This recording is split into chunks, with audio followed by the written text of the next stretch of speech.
Dalam banyak-banyak lampu yang aku ada ni, baby nombor 1 tetaplah si dia ni. Ini adalah flashlight aku daripada Nightcore dengan model dia MT21C. Kepala flashlight ni jenis yang boleh dipatahkan sampai 90 darjah. Jadi macam-macam cara lah kau boleh pakai dia. Ketiga best pasal dia ni adalah button dia. Kita ni jenis tangan yang gorila, pegang barang senang je rosak kan. Button dia ni bukannya diperbuat daripada getah tau, tapi aluminium. Jadi tekan-tekan kalau terkena kuku pun tak ada calar, tak ada rosak. Dengan waterproof IPX8 ni barang kalau hujan lebat tak ada hal lah. Problem aku dengan dia ni ada dua je. Dah lah bateri yang berkualiti ni mahal, tak pasal-pasal lah laga dia jadi melantun-lantun.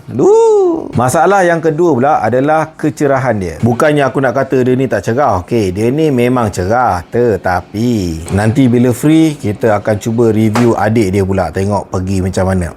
Ke korang ada spek lampu yang lain kau minat? Apa-apa hal, belanjalah dekat komen.